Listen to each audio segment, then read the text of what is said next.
아, 춥다. 어떠세요? 오늘 많이 추웠죠? 우리 특공대원들 이 엄동 설안에 잘 지내고 계십니까? 안녕하십니까? 특공대장 잭디 이재익 PD 인사드립니다. 특공 시사 특공대.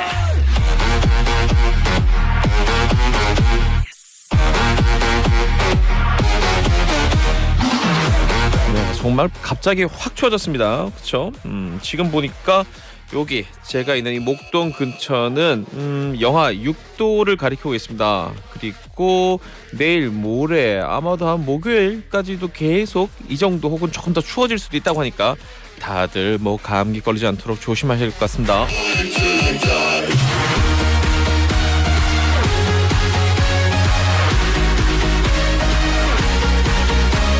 그래도 추위보다 코로나가 더 무섭죠. 어제 그러니까 토요일 하루 확진자 보고 많이 놀라셨을 거예요. 1000명이 넘었는데 어제 자정 기준으로 나온 지금 오늘 아침에 받아본 숫자는 그거보다 좀 줄긴 했습니다만 역시 안심할 수 있는 숫자는 절대 아닙니다. 아직은 3단계로 올라갈 것 같지는 않은데요. 그렇죠?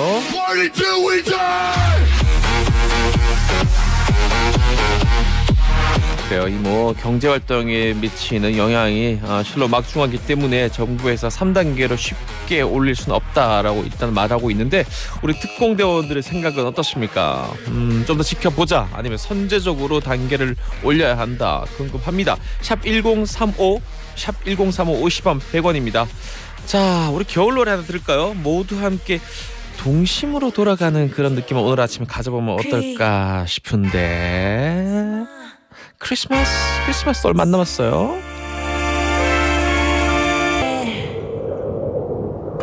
갑자기 노래방 바람 소리가 나고 있습니다. 우리 김욱동님께서 이런 얘기 하지 말라니까 자꾸. 오늘은 어떤 문비어천가 방송이 될지 벌써부터 설레는 마음으로 기다리고 있어요 라고 했는데 제가 정부 비판한 얘기를 얼마나 많이 했는지 아시면서 메리 크리스마스 해피 뉴 이어.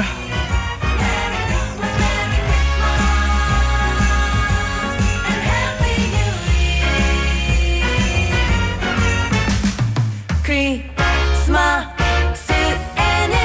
바버레츠 노래를 듣자.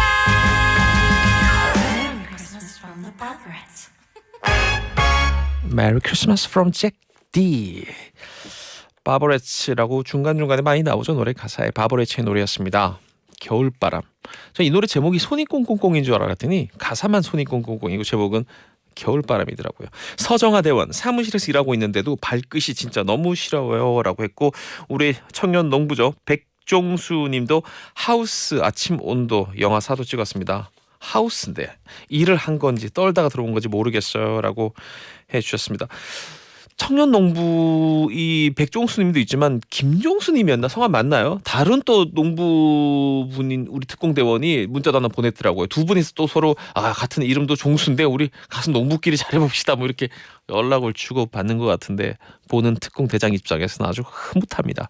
자, 그리고 이 코로나 관련한 사회적 거리두기 3단계로 확 올려버리는 게 낫지 않느냐 뭐 이런 의견 주시는 분들도 많습니다. 전혜숙님도 그렇고요. 1293 대원도 그렇고 카카오 채널 은주리 님도 그랬는데 이런 의견도 있습니다. 김현주 대원 3단계 올라가면 자영업자들 그냥 소상공인들 다 같이 죽자는 얘기 아닌가요? 너무 가혹합니다라는 의견도 주셨습니다. 그래요. 이런 두려움 때문에 지금 정부에서 금방 못 올리고 있는 거죠. 이런 문제가 없으면 올려도 벌써 올렸겠죠. 자, 오늘 수치는 아무래도 어제가 일요일이었기 때문에 그래 좀 더 감안을 해야 될 것 같고 그 부분을 내일 그리고 모레 확진자 추이를 우리 면밀히 살펴봐야 할 것 같습니다. 자, 빨리 광고 듣고요. 항상 정상 근무하시는 분이에요. 절대 지각하지 않습니다. 정상근 기자와 함께 오늘의 뉴스 한번 쫙 훑어봐 드리겠습니다. 여러분들은 지금 시사 특공대를 듣고 계십니다. 시사 특공대 이제 이게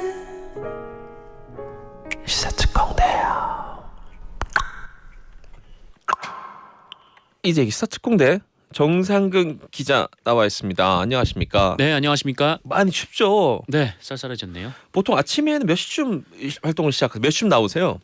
집에서 한 7시쯤에 나옵니다. 와, 그 시간이면 정말 춥겠다, 그렇죠? 네, 이번 한 주 쌀쌀했습니다. 내내 계속 추위가 이어진다고 하니까 잘 싸매고 다니시길 바라겠습니다. 코로나19 확진자 현황부터 빨리 보겠습니다. 네, 오늘 0시 기준 코로나19 확진자는 모두 718명입니다. 국내 발생 확진자 682명이고요. 서울에서 217명, 경기도에서 220명, 인천 36명 등 수도권에서 473명이 나왔습니다. 이 충남 당진의 나음교회라는 곳에서 확진자가 무더기로 나오면서 충남의 확진자도 51명이나 나왔고요. 이 경남에서도 26명, 광주에서 22명, 충북에서도 21명이 나왔습니다. 누적 확진자 43,484명, 어제도 7명의 사망자가 나오면서 누적 사망자는 587명이 됐습니다.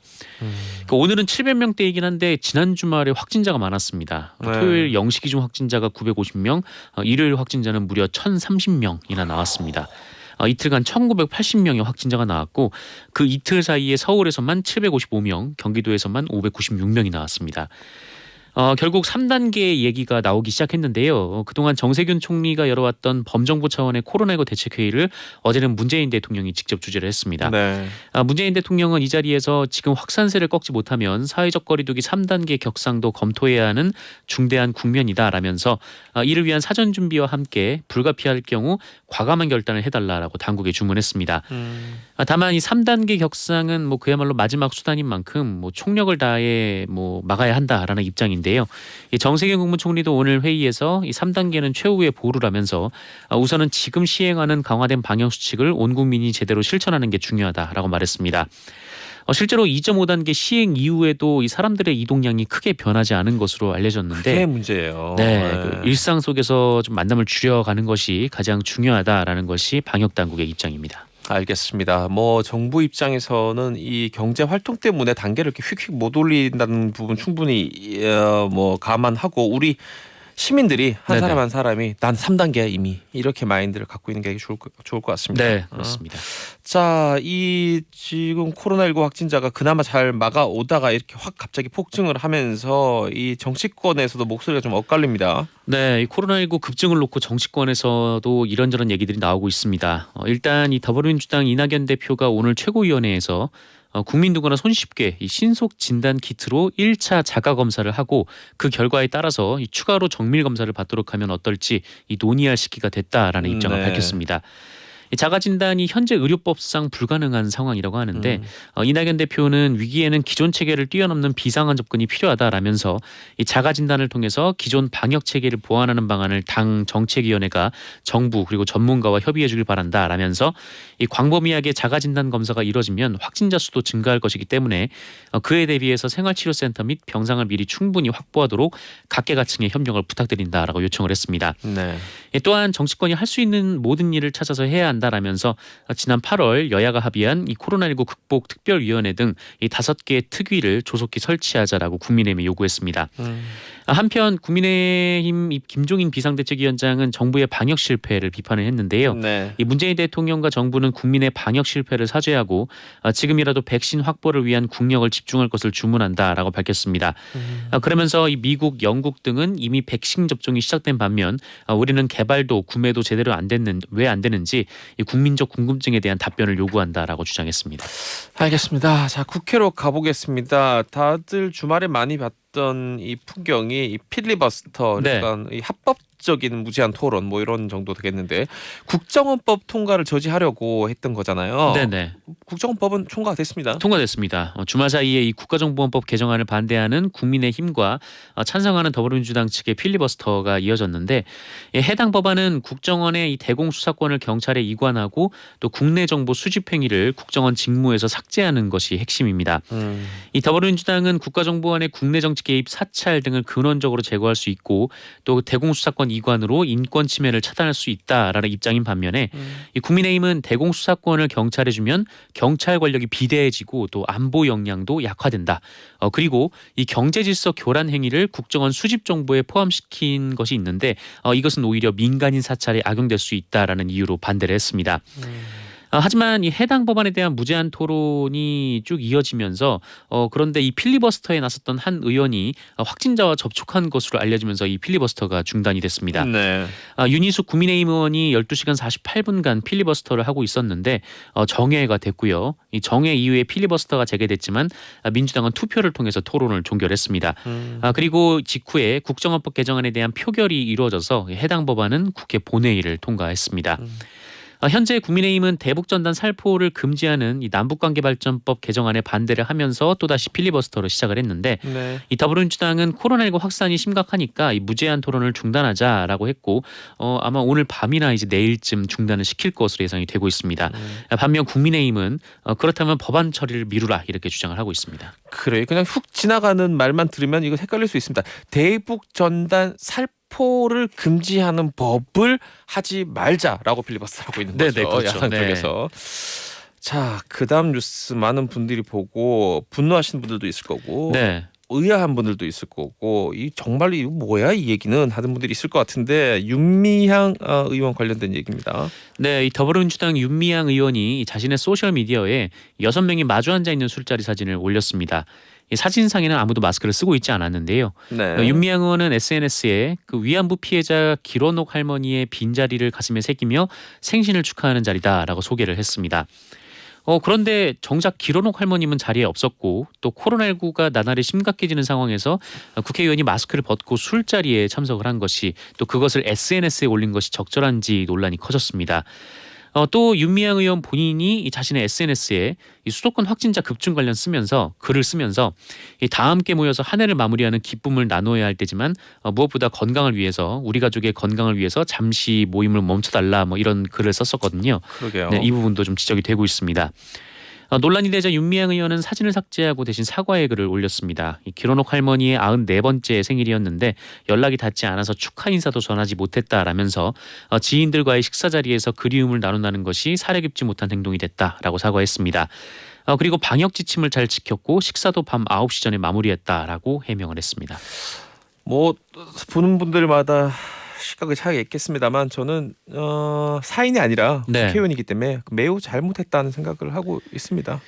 네, 그 사진을 왜 SNS에 올렸는지 왜 저는 그런지 모르겠어요. 잘 이해가 안 가네요. 일단 그 본인 없는 생일 파티가 자체가 이상하고 네네. 정상근 기자 생일 축하하려고 정상근 기자 빼놓고 누가 만나는 건 누가 봐도 이상하죠. 네네, 그냥 그렇죠. 이상한 거야. 이상한 거고 두 번째는 정 그러고 싶었다 해도 그걸 왜 굳이 올리느냐 사진을. 네. 다들 지금 자제를 하고 있는 시국인데요. 어쨌든 여러모로 부적절했다는 생각이 들고 또 심지어 기론옥 할머니 나이도 잘못 알고 있는 것 같더라고요. 네, 92로 알려져 있는데 94살로 올렸다라고 얘기가 나오고 있습니다. 그래요. 지금 하필 또 이 기론옥 할머니에 대한 그 기부금을 빼돌렸다는 혐의로 수사를 받고 있는 중이잖아요. 네네. 여러모로 고개를 갸웃하게 만드는 사건이었습니다.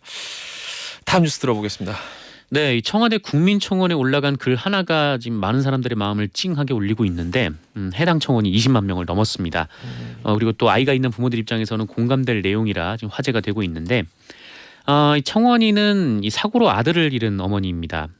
놀다가 친구와 부딪힌 사고로 우리 집에 슈퍼히어로가 하늘나라로 출동했다라면서 아유, 네. 참. 어린이집 원화 대비 담임 보육교사 인원 비율 및 야외 놀이시설 인원 비율에 대한 법령 개정을 바란다라는 제목의 글이었습니다. 아이는 지난 10월 21일 오전 11시 30분쯤 인천시 연수구의 한 어린이집 놀이터에서 놀다가 이 또래 친구와 부딪힌 뒤에 쓰러졌는데 또 머리를 부딪혔다라고 합니다. 병원으로 이송이 됐는데 뇌출혈로 이 사고 이틀 만인 23일 오전 10시쯤 숨을 거뒀습니다. CCTV 확인 결과 학대 정황은 발견되지 않았고요. 다만 경찰은 그 어린이집 관계자들이 아이를 돌보는 과정에서 아동복지법이나 영아보육법을 위반했는지 수사할 계획이라고 밝혔습니다. 그런데 아이 어머니는 좀 더 근본적인 문제를 짚었는데요. 이 현행법상 어린이집 연령별 보육교사와 원화 비율이 이 만 나이를 기준으로 그 정해져 있는데요. 이 2살 같은 경우에는 그 보육교사 1명당 아이 7, 이 3살이 1명당 15, 4살이 1명당 20명인데요. 한 선생님이 뛰어노는 20명의 아이들을 어떻게 돌보냐라는 것이 청와대 국민청원에 올린 이 사고 아이의 어머니 글입니다. 실제로 사고 당시 교사도 19명의 아이를 한꺼번에 보고 있었다라고 하는데 네, 청원인은 내 자식 2명 보기도 힘든데 에너지 넘치는 20명의 아이들을 볼 수 없다라면서 법 개정을 호소했습니다. 참 안타까운 뉴스입니다. 자, 그 다음도 이제 교육 관련된 뉴스도 하나 같이 이어서 들어보죠. 네, 이 서울시 교육청이 스쿨미투 가해 교사의 신원과 징계 여부를 밝히라라는 정보공개 소송에서 패소했습니다. 이에 서울시 교육청이 상고 의사를 최종 포기함으로써 이 스쿨미투 가해 교사에 대한 정보가 공개가 될 것으로 보입니다. 지난 11일 이 서울고등법원은 이 시민단체 정치하는 엄마들이 제기한 이 스쿨미투 가해자 교원 징계 정보 공개 소송에서 정치하는 엄마들의 손을 들어줬습니다. 정치하는 엄마들은 지난 2018년 스쿨미투가 있었던 학교와 가해자로 지목된 교사들이 어떤 징계를 받았는지 등의 정보를 공개하라라고 서울시 교육청에 요청을 했는데 네. 일부만 수용되자 지난해 소송을 제기를 한 바가 있습니다. 1심에서는 가해 교사의 이름을 비공개하는 대신에 이 가해 교사의 징계 처리 결과, 그러니까 어떤 징계를 받았는지는 공개하라 이렇게 판결을 했는데요. 네. 서울시교육청이 항소를 했으나 2심에서는 받아들이지 않았습니다. 이에 서울시교육청은 항소를 포기하면서 앞으로 더욱 투명하고 엄중한 스쿨미투 사안 처리를 통해서 성평등한 교육 환경을 조성해 나가겠다라며 추후 관련 법령과 판결 취지에 따라서 재처분을 할 계획이다라고 밝혔습니다. 알겠습니다. 이게 그 학교라는 것도 그렇고 교육청이 이제 관리하는 그런 여러 가지 이 영역들이 상당히 폐쇄적인 경우가 많더라고요. 네, 맞아요. 그래서 네. 이렇게 큰 문제가 생겨서 막 정상근 기자 같은 분들이 막 기사를 내고 많은 사람들이 공분하고 그래서 막 수사에 막 착수했는데 그 결국 어떻게 됐냐 하고 한 1년쯤 뒤에 다시 그 최종적인 결과를 보면 흐지부지 끝난 네. 경우 되게 유명한 사건이었는데 불구하고 나중에 보면 막 견책 막 이렇게 끝나는 그러게요. 경우들이 있죠. 네. 이 부분 참 문제 있다고 생각을 합니다. 정보 공개 그래요. 우리 특공대원님들은 어떻게 생각하는지 궁금합니다. 오랜만에 저 바다 건너서 미국 얘기 좀 들어보죠. 네. 이분은 자, 일단 뉴스부터 한번 들어보겠습니다. 네, 이 미국에서 이 도널드 트럼프 미국 대통령의 패배에 불복하는 이 트럼프 대통령 측의 시위대의 시위가 벌어졌습니다. 처음엔 비교적 평화로운 분위기였다고 하는데 갈수록 네. 폭력적으로 변했고 백인 민족주의 남성 우월 단체인 프라우드 보이즈라는 단체가 집결한 거리 인근에서는 최소 4명이 흉기에 찔려서 병원으로 이송됐다라고 합니다. 분위기 진짜 험악하네요. 네, 살벌하죠. 네네. 네, 현재 트럼프 대통령은 이번 대선 결과를 뒤집기 위해서 그동안 주요 경합주 지역을 중심으로 수십 건의 소송을 제기를 해왔는데 지금 뭐 별다른 소득은 없는 상황이라고 하고요. 각 주에서 속속 개표 결과를 확정하고 있습니다. 그리고 미국 시간으로 14일 그러니까 오늘이죠. 이 선거인단이 최종 투표를 할 예정이라고 하는데 이 바이든 당선인은 이미 선거인단의 306명을 확보한 상태이기 때문에 네, 여유롭게 이길 것으로 예상이 되고 있습니다. 그런데 뭐 여기에 이제 반대하는 그것도 이게 불복하는 이 트럼프 대통령 지지자들의 시위가 벌어지고 있는데 네. 거기에 민경욱 전 국민의힘 의원이 사진이 찍혔습니다. 우리가 아는 그 우리나라 전 국회의원 정치인 민경욱 말하는 거 아니에요? 네, 인천 연수구에서 당선됐던 민경욱 전 의원인데 네. 지금 이제 낙선을 했죠. 이번 네. 총선에서는. 그런데 민경욱 전 의원이 이 마스크 없이 이 트럼프 대통령을 상징하는 빨간 모자를 쓰고 네, 시위 현장에 나타났습니다. 민경욱 의원이 SNS에 직접 사진을 올렸는데요. 이 트럼프 대통령이 이 트위터에 영상을 올렸는데 그 영상에 자기가 2번 나왔다라면서 그 사진을 캡처를 해서 공개를 했습니다. 언론인 출신이죠? 네, KBS 기자 출신이죠. 뭐 앵커도 했고 네네. 원래 이랬는지 궁금합니다. 제가 알기로는 거기 친분이 있던 사람들은 네. 굉장히 놀라고 있다라는 얘기가 있습니다. 그래요. 알겠습니다. 지금 아까 뭐 현재 국회의원인 더불어민주당 윤미향 의원 얘기도 했었고 이번에는 전 국회의원인 민경욱이라는 또 정치인 얘기도 했지만 이 어떻게 보일지도 신경 써야 된다고 저는 생각을 해요. 네. 굉장히 중요한 부분이라고 생각합니다. 정치권에 몸담고 있는 분이라면 내 말이나 행동이 어떻게 보일까 또 신경 써야 하지 않을까 싶습니다. 제가 보기엔 매우 이상해 보입니다. 민경욱 의원. 그렇죠. 네. 자, 지금까지 정상근 기자였습니다. 고맙습니다. 네, 고맙습니다. 이제 이게 사특공대를 듣고 계시고요. 광고 듣고 2부, 3부 계속 이어집니다. 잠시만요. 특공대 웰컴 투 파티, 웰컴 투 시사 파티. 이제 이게 시사 특공대를 듣고 계십니다. 오늘 12월 14일입니다. 한 주를 시작하는 월요일 잭디 이제 PD와 함께 하고 있습니다. 또 역시 매주 월요일에 항상 월요일에 얘기가 나옵니다. 정치 성향 관련해서 이정근 대원 잭디는 진행자로서 좌우 편향되지 않게 아슬아슬 줄타기 잘한 것 같아요. 영악하게 똑똑하다고나 할까? 물론 저는 어느 쪽으로 살짝 기울었는지 눈치챘습니다만 앞으로 잘 부탁드리겠습니다. 김상우님 중립을 지키고 비판할 건 비판하는데도 듣는 사람 마음에 따라 따로 들리는 듯합니다라고 하셨습니다. 이럴 수 있는 게 아까 오늘 공교롭게도 윤미향 더불어민주당 의원 얘기하고 민경욱 그때 당시는 뭐였을까요? 미래통합당이었나요? 하여튼 전 의원 야당 전 의원 얘기가 같이 나왔습니다. 당연히 둘 다 비판받을 구석이 있어가지고 좋지 않은 이야기를 했는데도 불구하고 이런 댓글도 있습니다. 크크크 여기 되게 웃기네. 윤미향 얘기할 때는 그냥 다들 입 쿡 닫고 있다가 민경욱이 얘기하니까 아주 데시벨 높여서 야 역시 이 좌익의 시사특공대다. 좌우지 장지지 이 좌익이라는 거예요. 지금 제가 이 제 얘기 아니라 왼쪽으로 확 갔다 이거지. 근데 살펴보면 아닙니다. 윤미향 의원 그 얘기할 때도 목소리를 높였을 뿐더러 여기는 시사특공 대원들도 제가 이름을 보고 이제 정치 성향들을 대부분 알아요. 아는데 더불어민주당 열성 지지자인 분들조차도 윤미향 의원에 대해서 굉장히 비판적인 목소리를 게시판에 또 많이 썼습니다. 그러니까 너무 그렇게 색안경을 끼고 보지는 않았으면 좋겠다라는 말씀을 해드리고 싶습니다. 자, 8804님 울 남편 오늘 정상 출근인데 내일부터는 재택한답니다. 식구 넷이 똘똘 뭉쳐 있을 것 같습니다. 어떻게든 견딜 테니 코로나만 잡혔으면 좋겠습니다. 라는 요즘 집안 풍경에 이런 풍경들이 많을 것 같아요. 거리가 확 좁혀진 만큼 가족들이라도 서로 간에 지켜야 될 어떤 그 예의라든지 이런 것들 부모 자식 간에도 예의가 있지 않습니까? 잘 지켰으면 저부터 그러도록 노력하고 있습니다. 그래서 되도록 아이를 안 쳐다봅니다. 일단 안 봐. 그게 제일 나은 것 같아요.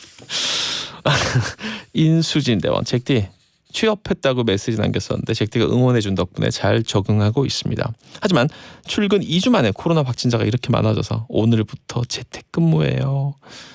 그렇죠. 이 직장인은 직장인대로 또 특히 아이들은 제가 우리 애 이렇게 보고 있으면 얘가 검정고시를 준비하고 있구나 이런 생각이 듭니다. 공부는 하는데 학교를 안 가니까. 3953대원 학교 앞 문구점 하고 있어서 늘 주파수 고장입니다. 오늘 날씨도 이렇게 추운데 학생들 이제 온라인 전환 수업이라 사람이 더욱 없습니다. 저에겐 더 추운 날이네요. 힘내라고 위로해 주세요. 야, 이 학교 앞에 있는 문구점 풍경이 그려지죠. 추운 날 겨울날. 우리 3953 대원님들께요. 재원님께 커피 쿠폰 하나 보내드릴까요? 우리 문구점 사장님 받으세요. 커피 쿠폰. 리드미컬하게 보내드렸습니다. 자, 6950대원 특공 경남 진주에서 족발집 운영하는 민방위 대원입니다. 와, 1억이 있기 없기. 12시 35분부터 족발 얘기하기 있기 없기. 궁금한 게 토요일 방송 생방인가요? 녹방인가요? 녹음 방송입니다. 엄마랑 내기했대요. 전 녹방이라고 했는데 제가 녹음 방송이라고 했던 근거는 잭디는 연반인이라 연예인 반 일반인 반 연반인이라 주 5일 근무한다 였습니다. 12월 12일 그러니까 지난 토요일 생방송이었나요? 추신하고 어머니가 만약 내기에서 진 거라면 아쉬움을 달래준 커피 쿠폰을 날려달라 그랬습니다. 뭐 요구하는 게 많네요. 한 가지만 요구하세요. 알려드렸죠? 녹음 방송이었습니다. 그리고 이제부터는 광고 들을 시간이에요. 잠시만요.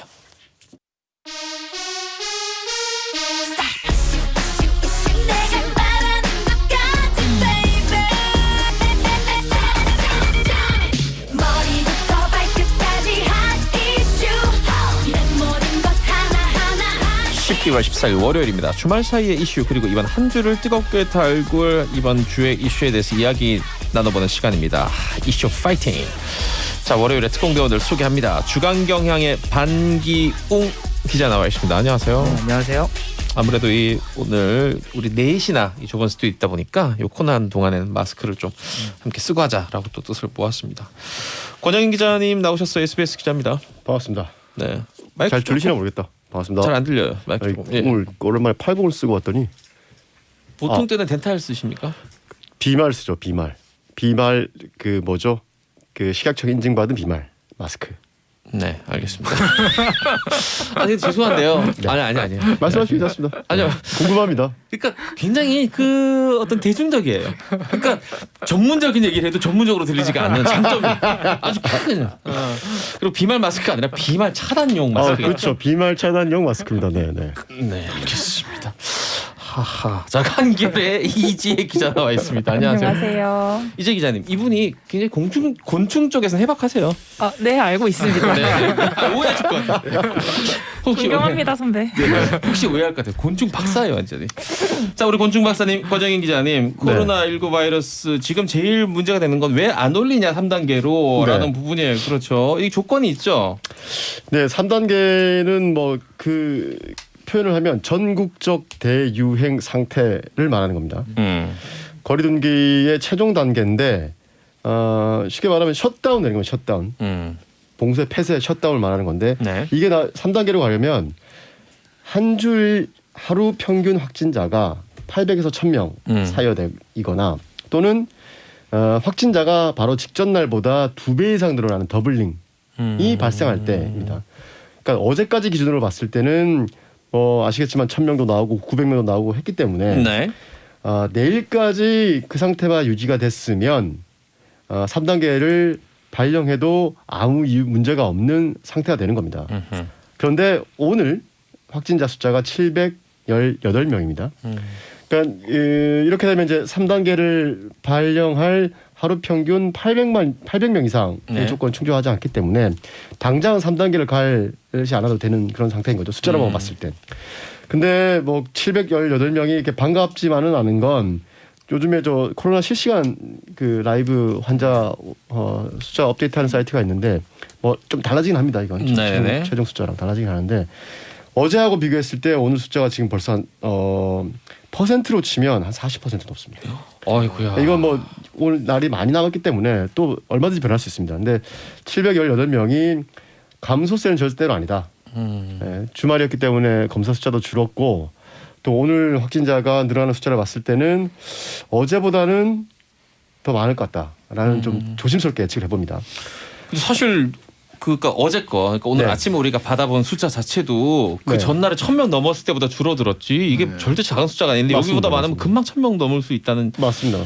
얘기인데요. 자, 일단 우리 그 문재인 대통령이 정말 오랜만에 아마 두 번째였죠, 그렇죠? 네네. 그 직접 회의 주관 한 거는 네네. 어제 3단계 격상 가능성에 대해서 언급은 했는데 네. 결정을 내려주지는 않았어요. 이걸 어떻게 표현해야 되죠? 그러니까 뭐 어제 그 회를 주재하면서 그러니까 3단계로 겪게 될 고통과 피해는 상상하기조차 힘들다라고 네. 얘기하면서 3단계는 마지막 수단이다라고 표현을 했습니다. 그러니까 방역 조치에 적극적으로 참여해 줄 것을 강조를 하면서 3단계에 관련된 이야기 나왔을 때는 고통과 피해가 너무 크다. 그리고 최종 수단이다라는 굉장히 신중한 입장을 보이고 있습니다. 그리고 이제 오늘 정세균 총리도 단계 격상에 대해서 이야기를 했는데 최후의 보루다라는 형태의 표현을 쓰고 있습니다. 그러니까 지금 정부에서는 3단계로 격상하는 거에 대해서 굉장히 신중하다, 조심스럽다 이런 입장입니다. 그러니까 그럴 만한 이유가 있는 게 2.5단계로 격상시켰을 때 확산세가 조금 누그러들거나 2.5단계 격리 조치가 효과를 좀 발휘했다면 3단계로 격상시켜서 잡아버리자라고 좀 자신 있게 갈 수도 있는데 지금 문제가 이 3단계로 격상시키더라도 과연 이게 방역 효과가 있을까? 확산세를 좀 누그러뜨리는 효과가 있을까에 대한 의구심도 좀 있습니다. 그래서 자신 있게 3단계를 내지르지 못하는 거죠. 자, 대신 그럼 우리가 3단계를 갔을 경우에는 경제적인 피해는 굉장히 크거든요. 그건 확실하죠. 그렇죠. 그건 그러니까 확실한데. 경제적인 피해는 확실한데 3단계로 격상시켰을 때 확산세 감소 효과가 과연 얼마나 클까에 대한 의문부호가 붙어있기 때문에 3단계로 격상하겠다라는 거에서 굉장히 조심스러운 것일 수밖에 없습니다. 그리고 3단계를 선택하고 나면 그 다음 조치가 없거든요. 네, 이게 제일 마지막 수단이죠. 그렇죠. 그렇기 때문에 더더군다나 3단계로 격상한다는 게 사실 지금 이 상황을 지켜보는 국민이나 시청자, 청취자 입장에서는 3단계 격상을 좀 빨리 했으면 좋겠다라는 생각을 갖고 있는 분들도 있을 겁니다. 근데 네. 이 3단계 격상이라는 게 그렇게 생각한 만큼은 좀 쉽진 않다. 그런 상황인 건 좀 분명한 것 같습니다. 그리고 그렇다면 도대체 3단계가 뭐길래 네. 이렇게 말하자면 조심스러워하는지 한번 네. 봅시다. 이 3단계 격상됐을 때 달라지는 점들은 뭐가 있을까요? 달라지는 점은 좀 불러드리겠습니다. 안 되는 것들이 좀 굉장히 많습니다. 그러니까 그 3월달에 제가 지난 3월달에 대구 그때 한 20일 갔다 왔는데 취재로 갔었는데 네, 직접 가서 보셨겠네요. 예, 네. 그때 그 상황하고 거의 같습니다. 병원, 숙박시설, 음식점, 편의점 같은 필수시설, 일상생활을 하는데 필수시설 제외하고 모두 영업이 중지됩니다. 문 닫아야 된다는 이야기입니다. 결혼식장, 영화관, 공연장, PC방, 미용실, 독서실, 스터디 카페 다 중지됩니다. 그리고 백화점과 아울렛도 다 문 닫게 되고요. 어허. 그리고 중소규모 마트는 문을 여는데 대형마트는 아직까지 규정이 정확하지 않습니다. 근데 원칙적으로 보면 대형마트도 문을 닫아야 됩니다. 그리고 놀이공원, 워터파크 안 됩니다. 그리고 음식점은 8제곱미터당 한 명만 허용 가능합니다. 이게 8제곱미터면 감이 안 오는데 대충 가게 업종을 한번 비유를 해주면 이게 어떻게 우리가 됩니까? 뭐 사라진 예를 단위라지만 2.5평당 한 명 꼴인데 작은 김밥집 같은데 2명 들어가면 끝난다는 얘기입니다. 한 알겠어요. 테이블 오케이. 4개 놓고 한 15명, 14명 받는 가게가 네. 손님 2명 받으면 끝난다는 얘기입니다. 그리고 카페는 뭐 전과 같이 매장은 안 되고 테이크아웃만 가능합니다. 이렇게 셧다운이 되는 가게들을 영업점을 계산한 숫자를 따져봤더니 2.5단계는 중단 시설이 13만 개였는데 3단계가 되면 문을 닫아야 되는 가게들이 시설들이 45만 개가 됩니다. 그리고 학교는 이제는 못 갑니다. 근데 이미 이제 경기도 같은 경우도 지금 뭐 원격으로 하고 바꿔놨더라고요. 있지. 네. 종교 활동도 무조건 비대면입니다. 그리고 공공기관과 기업은 필수 인력 제외하고 재택근무가 의무화됩니다. 그리고 저한테 참 안타까운데 스포츠도 중단됩니다.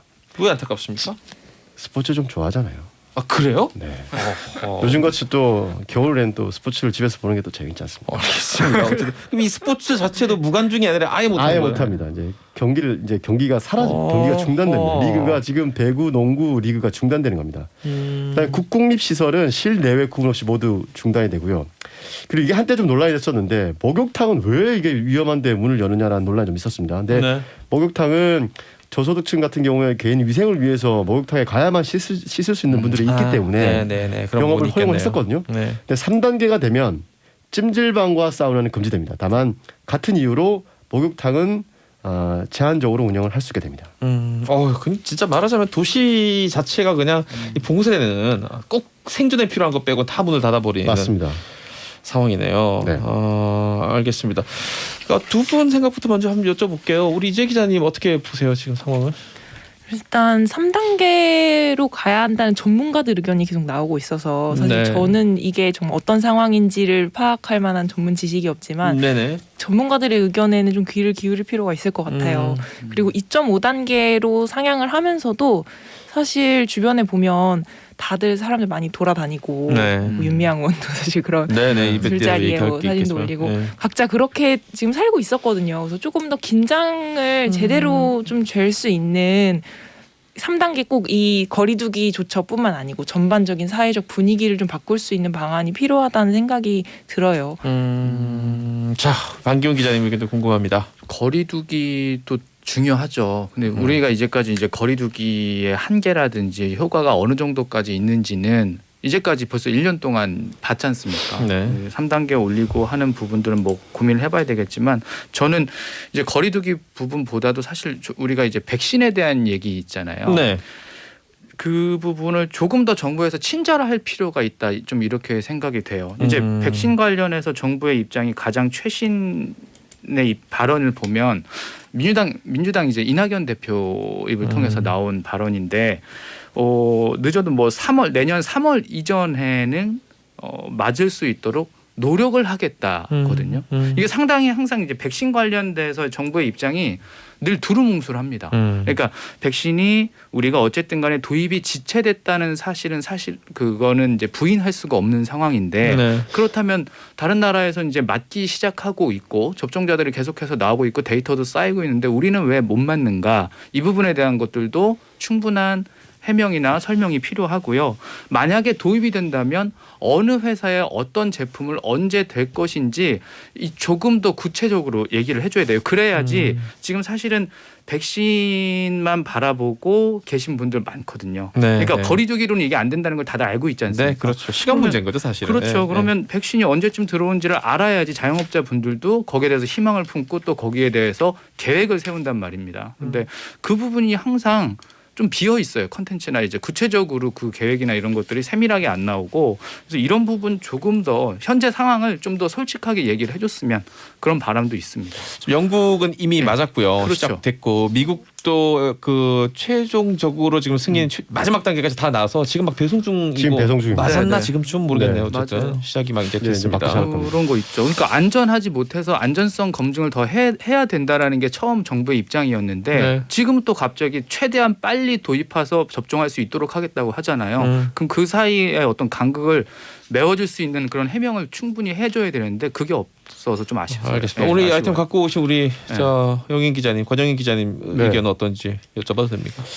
백신 부분은 네. 이게 좀 그런 건 있는 것 같아요. 말씀하신 대로 좀 이게 그러니까 시작할 때 사실 뭐 어찌 보면 제비 뽑기 같은 개념이거든요. 아스트라제네카가 될지 존슨앤존슨이 될지 또 모더나가 될지 네, 뭐 사실 파이자가 될지 알 수 없는 상황이었단 네. 말이죠. 그 상황에서 저희가 선택한 건 아스트라제네카였고, 그러니까 그걸 왜 이걸 선택했느냐라는 그 비난에 대해서 좀 약간 수세적인 것 같아요. 근데 그거에 대한 어쩔 수 없는 선택이었다라고 할 수 있는 부분이 있기 때문에 그러니까 지금부터라도 방 기자가 이야기한 대로 좀 앞으로 어떻게 진행할 건지에 대한 어떻게 진행할 것인지에 대한 이야기를 좀 더 투명하고 구체적으로 하면 좋을 것 같다는 생각이 들어요. 그런데 아스트라제네카를 왜 선택했냐? 요걸 이제 따져 묻기 시작하면 이제 이야기가 끝이 없어지니까. 그러니까 앞으로 진행하는 과정에 대해서 좀 더 그 투명하고 구체적으로 좀 말을 했으면 좋겠다는 생각 같이 갖고 있습니다. 그리고 그때 사실 그 백신 초반에 이제 계약하고 미리 선점할 때는 뭐가 빨리 되고 이건 사실 알 수는 없었던 네. 건 사실이긴 하죠. 사실은 그때는. 아스트라제네카가 그 약의 가치를 놓고 봤을 때는 훨씬 더 뛰어나거든요. 지금 봐도 그건 그렇죠. 네, 영하 70도에 이동할 필요도 없고 싸고 이래 한 번 맞으면 되고 하기 때문에. 그래요. 알겠습니다. 자, 그런데 이제 우리가 지금 완전히 새로 달라진 세계에 살고 있는데 이게 백신이 이제 보급되고 정말 어떻게 될지 모르겠습니다만 뭐 내년 여름이든 내년 연말이든 내후년이든 이제 코로나19 바이러스가 우리가 이제 마치 몰아났다라고 말할 수 있는 단계가 된다 하더라도 네. 지금 우리가 보는 이 어떤 일상의 풍경 중에 안 바뀌는 것도 있을 거다 이렇게 얘기하는 사람도 있어요. 네. 뭐 우리나라의 그런 경제적으로 앞으로의 트렌드를 분석하는 보고서를 내는 뭐 기관들이 많지만 민간 경제연구소도 있고 많은데 그중 한국은행이 보고서를 낸 게 하나 있습니다. 네. 제목이 코로나19 사태로 인한 재택근무 확산 땡땡 쟁점과 평가 요겁니다. 한국은행 이런 뭐 왜 이런 보고서를 내느냐? 그러니까 이 코로나19 사태로 인한 재택근무 확산이 경제적으로 어떤 영향을 미치느냐를 분석하기 위해서 재택근무와 코로나를 연결해서 분석을 한 건데요. 일단 하나는 코로나가 끝나도 재택근무에 대한 인식이 변하고 문화가 확산했기 때문에 네. 재택근무가 어느 정도 우리 사회 일부 문화로 자리 잡게 될 것이다. 라고 일단 이제 디폴트 값을 잡았습니다. 네. 만약에 코로나가 끝난 다음에도 재택근무가 이렇게 어느 정도 문화로 자리 잡았을 때 그럼 과연 어떤 경제적 영향을 미칠 거냐를 네. 이제 따져보는데 그렇게 됐을 경우에 이제 대도시에 직장인들이 몰려서 공간을 활용해야 하는 상업용 건물의 수요가 줄어들 것이다. 라는 것과 그리고 교외에 주거를 할 사람들이 늘어날 것이기 때문에 교외 거주 인구도 늘어날 것이다. 크게 보면 이 두 가지의 경제적인 변화를 이제 짚어봤습니다. 근데 다만 이 숫자가 그럼 얼마나 될 것이냐로 규모를 예측했을 때는 도시에서 교외로 나가는 게 단지 재택근무만을 이유로 나가는 건 아니기 때문에 네. 예를 들면 교육의 이유도 있을 수 있고 여러 가지 이유가 있을 수 있죠. 다른 이유가 있을 수 있기 때문에 재택근무를 이유로 재택근무가 어느 정도 일반화됐다는 이유만으로 교외로 나가는 인구가 많이 늘 것이다라는 건 좀 제한적이다. 그렇게 많지 않을 수 있다라고 보고서는 전망을 하고 있습니다. 결국 이런 경향이 있을 수도 있겠지만 크게 뭐 많이 바뀔 것 같지는 않다. 제한적으로 소폭일 재택근무는 것이다, 어느 정도 폭이. 자리 잡겠지만 인구 이동이 그렇게 많지 않을 수 있다. 뭐 이런 정도입니다. 박규 기자도 이런 뭐 미래 예측 같은 거 혼자 생각해보고 그러십니까? 어떻게 보이세요? 좀 신빙성이 있어 보여요. 그 설득력도 있고요. 근데 이제 여기서 얘기하는 재택근무를 할 수 있는 분들은 사실 우리 그 노동시장을 봤을 때 정규직 그리고 뭐 사무직 그리고 뭐 화이트 칼라 이렇게 불리는 분들인데 그럼 과연 여기서 배제된 분들은 어떻게 우리가 보게 될 것이냐 이제 그 부분이 좀 빠져서 물론 이제 그 부분은 다른 분석이나 보고서에서 다루겠지만 사실 이런 분들은 이제 뭐 배송이라든지 돌봄이라든지 의료라든지 이런 분들 필수 노동자라고 하잖아요. 네. 이런 분들 뭐 보호하겠다고 법도 만들겠다 이게 굉장히 정부에서 뭐 TF도 만들고 홍보 많이 했었는데 아직까지 국회에서 논의가 안 되고 있다는 사실. 알겠습니다. 이재 기자님 어떻게 예상하세요? 그 재택근무 부분에서 보면 실제로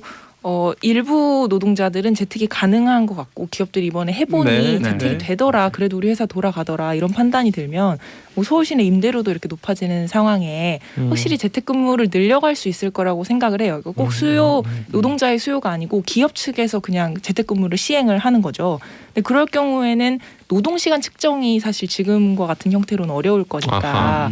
그러니까 뭐 연장 근무 수당이나 뭐 휴일 근무 수당 이런 게 다 우리가 일하는 시간을 기준으로 측정을 하는 거잖아요. 네. 근데 이걸 계속 약간 이게 바뀌면 임금 체계 변화가 사실 찾아올 수 있다는 생각이 들고 나아가면 특정 직종에서는 사실상 도급 형태로 고용 형태 바뀔 수도 있지 않을까 하는 생각이 저는 좀 들었어요. 그러니까 기자들도 사실 약간 그런 상황이거든요. 이거 그냥 재택근무를 하거나 알아서 따로 근무를 해도 되는 상황이어서 그래서 이게 그런 노동 형태의 변화나 임금 체계의 변화에 대한 그 대비까지도 좀 해야 되는 상황 아닌가. 우리 전반적인 삶의 변화가 찾아오고 있는 거기 때문에. 네. 여기서 또 그런 이야기가 있습니다. 이 재택근무가 성공하기 위한 자리 잡을 수 있는 조건 중에 하나가 교외로 나가더라도 네.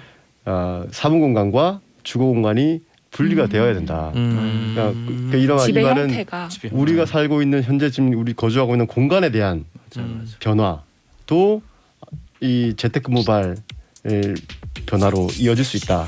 또 일리 있는 얘기네 그 부분도. 또 주식 시장에는 또 어떤 영향이 있을지.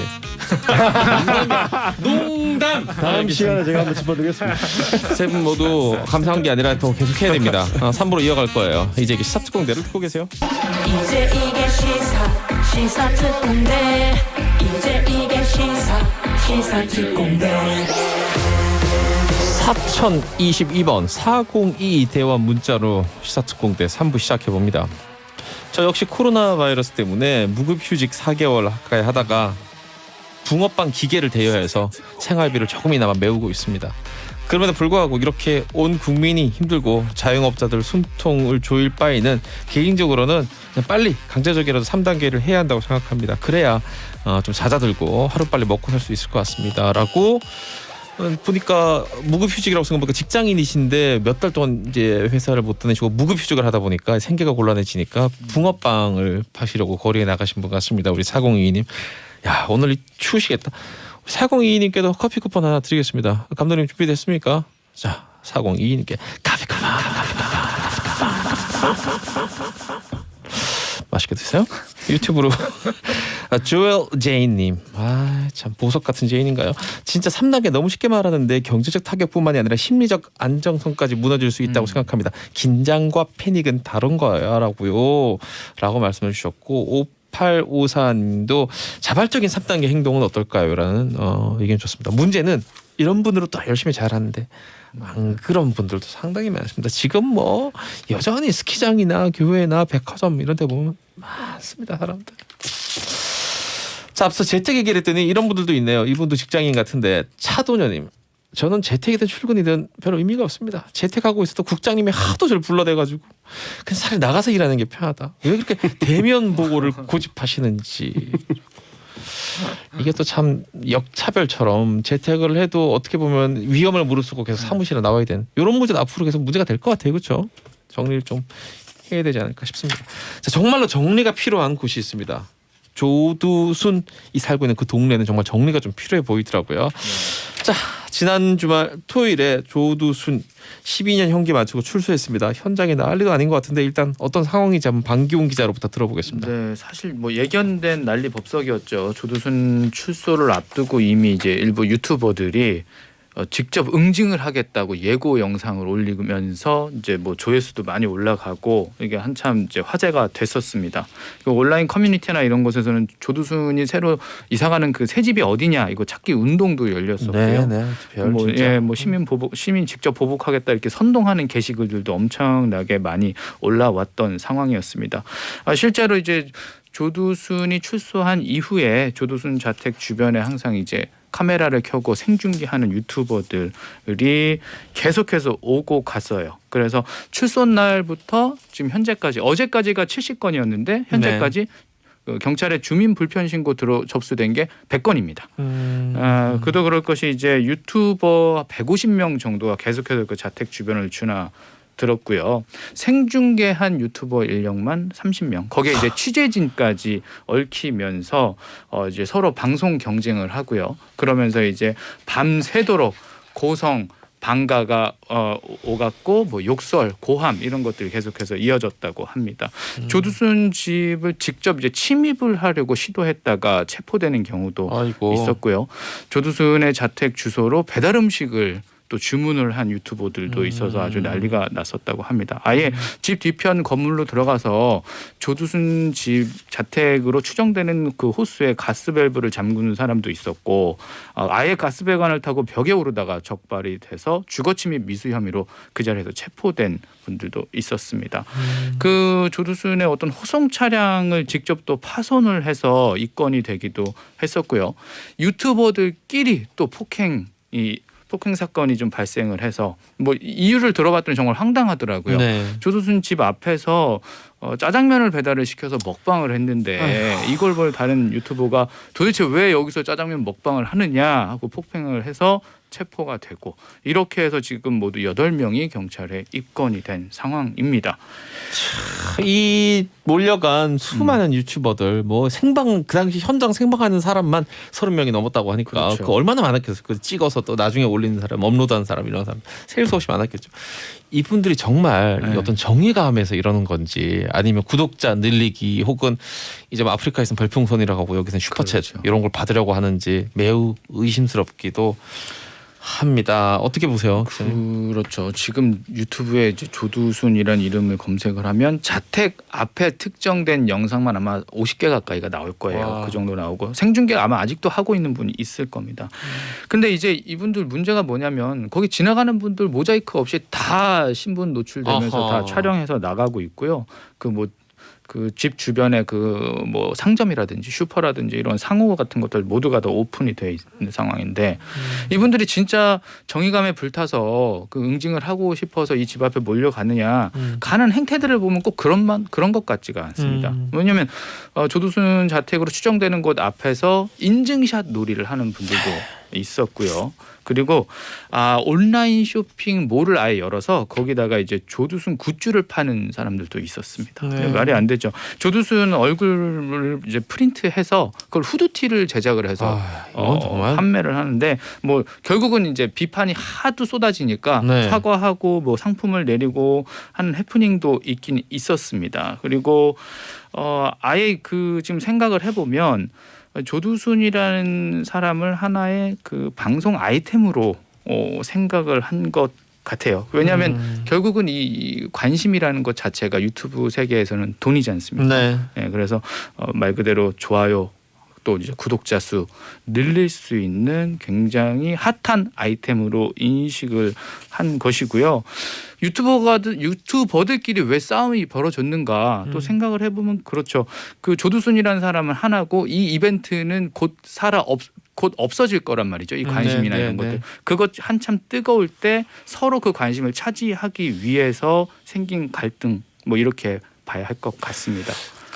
기자님 저는 그 생각을 했어요. 이렇게 넓게 보면 조두순이라는 어떤 이 존재가 우리 이웃에게 위험이 되는 인물이라서 우리 이웃을 위험하게 만들고 그리고 또 실제로 해를 가했고 불편함을 또 주고 여러 가지로 이런 인물이라고 해서 지금 난리가 난 건데 유튜버들이 지금 우리 이웃을 위험하게 만들고 불편하게 만들고 피해를 주고 있는 게 아닌가 오히려. 맞습니다. 사실 그렇죠. 조두순이라는 존재 자체가 사실은 좀 끔찍하잖아요. 그래서 조두순이라는 사람이 계속해서 있는 세상도 진짜 끔찍하고 나쁜 세상이다라고 볼 수가 있는데 분명한 거는 이런 사람들을 스스로 단죄하겠다고 나서는 유튜버들, 자경단들이 직접 단죄하는 그런 세상도 바람직한 세상은 아니다 이렇게 보여집니다.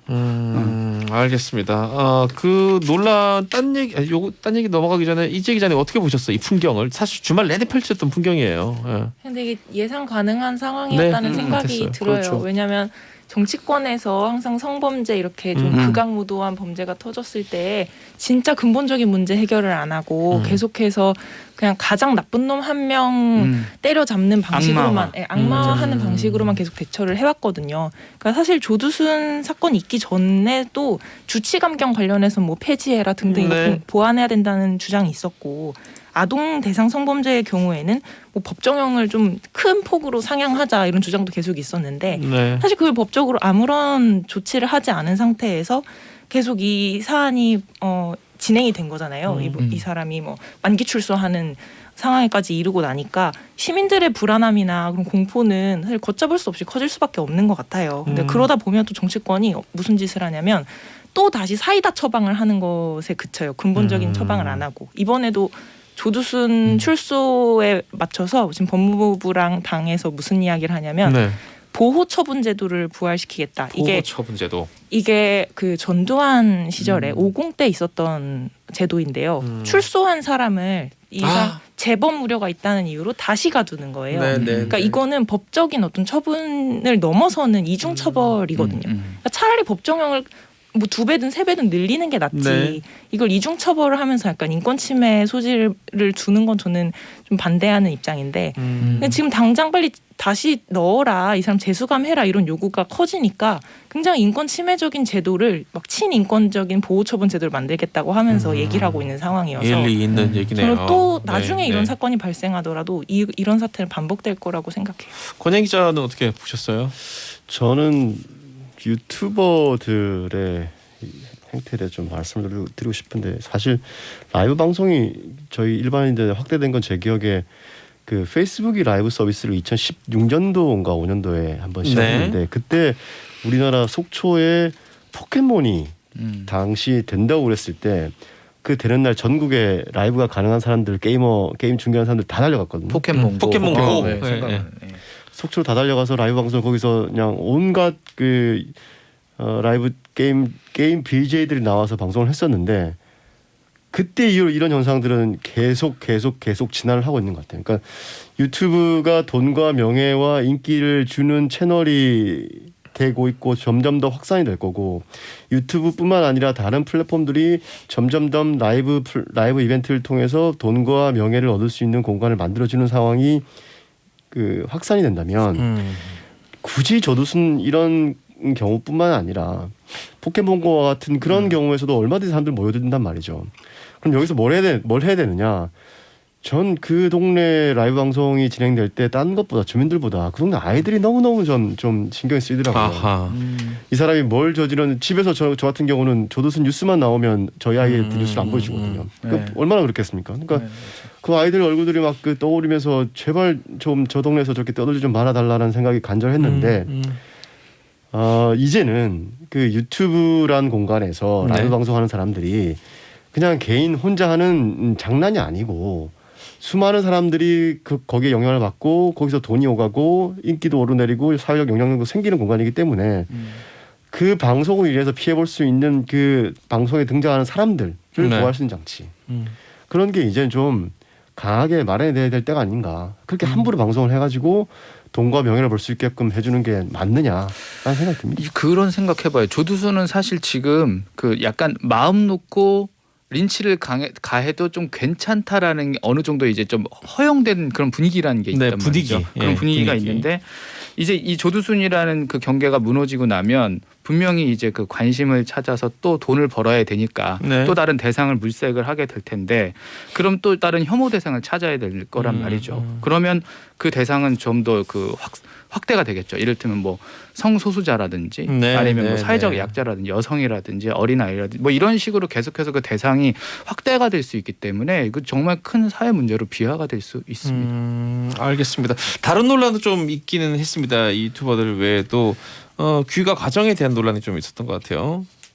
귀가 과정. 그러니까 귀가 과정이요. 네네. 예, 이제 그런 게 있었어요. 이분 조두순 같은 경우는 이제 법무부에서 출소하는 과정에서 차를 태웁니다. 네. 이제 법무부의 어떤 관용차인데 도대체 이제 일반 시민들이 봤을 때는 왜 관용차를 태우고 가느냐 이게 도대체 이해가 안 가는 거예요. 마치 무슨 에스코트를 해주는 것 같고 뭐 경호를 해주는 것 같고 네.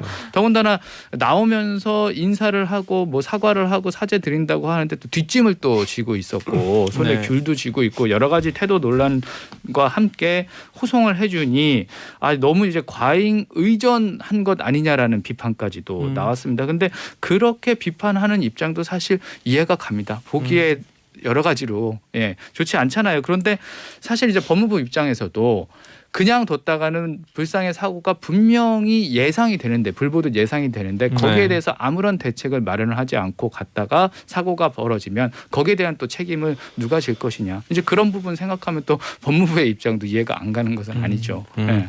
지금 서예연 대원도 왜 조두순을 그렇게 정부 차원에서 보호를 해주는 거야? 맞아 죽든 뭘 하든 세금으로 말이야. 다른 재소자들하고 똑같이 해줘라고 했는데 이럴 수도 있죠. 조두순 그래 아까 뭐 기자님 지적했지만 조두순만이 아니라 이를테면 보호를 안 하고 있으면 누군가 혈기를 이기지 못하고 조두순을 폭행했을 때 그 사람도 법적으로 처벌을 받게 된단 말이죠. 이런 좀 대혼란을 막기 위해서 어쩔 수 없이 더 큰 혼란을 막기 위해서 호구지책으로 이렇게 한 게 아닌가 싶은 생각이 듭니다. 뭐 특별 대우가 아니라 어쩔 수 없는 조치가 아니었나 싶은 생각은 여기 대해서는 그런 생각이 들더라고요.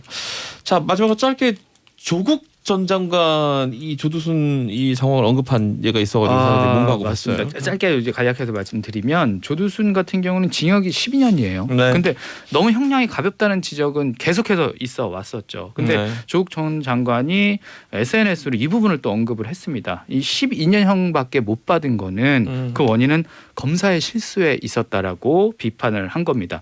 경찰은 오히려 이제 법정형이 조금 더 무거운 성폭력 특별법 적용 의견을 냈었는데 검찰이 이를 무시하고 수사를 해서 판사가 12년형 선고를 했다. 그리고 검찰이 여기에 대해서 항소도 하지 않아서 형이 확정됐다라고 설명을 했습니다. 그러니까 조국 전 장관의 지적이나 비판의 요지는 사실 좀 납득할 만한 부분이고 이건 네. 조국 전 장관에 대한 개인적인 호불호를 떠나서 검찰이 당시에 실수했던 부분도 맞습니다. 그래서 충분히 비판받을 만한 여지가 있는데 사실 지금 여러 가지 검찰 개혁 이슈가 얽혀 있는 상황에서 조국 전 장관이 직접 이렇게 조두순 사건을 검찰 개혁 부분하고 같이 이렇게 연계시켜서 비판을 한다는 것 자체가 그렇게 바람직해 보이지는 않아요.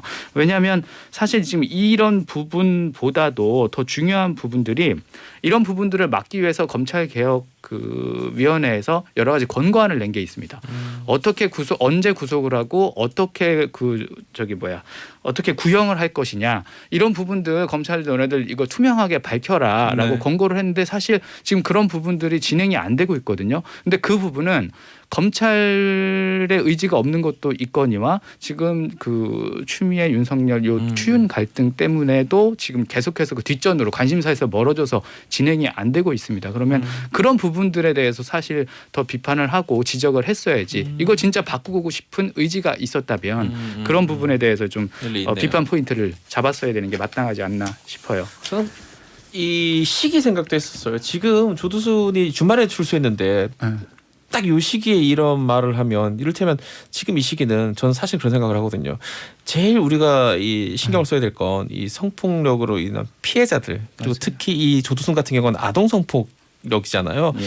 아동 성폭력으로 이 희생을 당한 아이들이라든지 그 주변 가족들 에 대해서 이 위해하는 마음 때문에라도 이런 발언을 좀 더 미루거나 하고 싶었으면 차라리 좀 일찍 하거나 해야지 나오는 날 이런 발언을 하면 이런 것마저 이 검찰 개혁을 위한 이 소재로 쓰일 수 있다는 인상을 받을 수도 있으니까 그런 부분은 좀 불편하긴 했습니다. 그런 시기적인 부분이. 권영 기자님 뭐 할 말씀 있으십니까? 두 가지가 있습니다. 네, 두 가지씩이나 있어요. 깜짝 놀랐습니다. 시간 네. 됩니까? 네, 괜찮습니다. 말씀하세요. 아니 첫 번째 이번에 제일 크게 피해 본 것 중에 하나는 아모 의료회사. 이거는 패딩 진짜 그렇죠. 그 메이커 너무 그렇죠, 떡하니 그렇죠. 나갔어요. 지금이 어떻게. 네, 제가 드리고 싶은 말씀 사실 이겁니다. 그러니까 지난주에 저희 후배가 그 피해자 가족 아버지를 만났거든요. 네. 그러니까 저희는 이제 뭐 아이가 나영이라고 불리긴 하는데 그 이름 이제 더 이상 쓰지 않기로 했었는데 이 친구가 생각보다 굉장히 건강하게 자랐어요. 그렇더라고요. 지금 대학생이 되어 있는데 저희 인터뷰 과정을 다 보지 못했는데 와서 인터뷰를 쭉 하는 과정의 이야기를 들어보니까 너무나 큰 마음의 상처를 갖고 평생을 힘들어하고 괴로워해도 될 만큼의 고통을 받은 아이인데 네네네 그럴 만한 일이었죠. 지금 이 아이는 자기와 비슷한 피해를 당한 사람 혹은 자기가 유사한 아픔을 가진 사람의 마음을 치료해주는 일을 해보고 싶다. 그래서 심리 관련 상담 치료 관련된 걸 공부를 하고 있어요. 그래서 그 이야기를 들으면서 야 정말 그 아픔을 견디면서 당하면서 이렇게 맞아요. 꿋꿋하게 잘 자라는 게 정말 너무 대견하고 고맙더라고요. 네, 저도 비슷한 생각했습니다. 좀 뭉클했습니다. 네네. 물론 전에 들은 얘기긴 합니다만은. 자, 광고 듣고 돌아와서 오늘 마지막 이슈 한번 다뤄보겠습니다. 우리 집 얘기 좀 해볼게요. 이제 얘기 시사특공대. 참, 이 그 주말 내내 13평이라는 이 공간에 대한 이야기가 많았습니다. 이 공공임대주택을 변창흠 내정자와 김현미 현 국토교통부 장관하고 함께 방문했던 문재인 대통령 발언 때문이었는데 이재 기자님 좀 개괄적으로 소개를 해주시죠. 지난 11일에 경기도 화성에 있는 공공임대주택 단지에 문 대통령이 방문을 했는데요. 네. 거기에서 있었던 발언을 가지고 동아일보, 중앙일보 등에서 뭐 이 발언을 문제 삼은 보도가 나왔어요. 그 문제 삼은 발언이 뭐였냐면 아기자기하다 13평 아파트가 네. 신혼부부의 어린아이는 2명까지도 가능하겠다라는 말을 했다는 거였는데요. 그러니까 곧바로 13평에 어떻게 4인 가족이 사냐, 서민들은 13평에 만족하라는 거냐 이런 성난 댓글들이 굉장히 많이 달렸어요. 네. 청와대가 토요일에 원래 토요일은 일요일에 신문도 안 나오고 하다 보니까 보통 이렇게 반응을 열심히 안 하는데 이례적으로 문자 브리핑을 2번이나 하면서 강력하게 대응을 했습니다. 그러니까 그만큼 부동산 이슈에 민감하다는 것 같고요.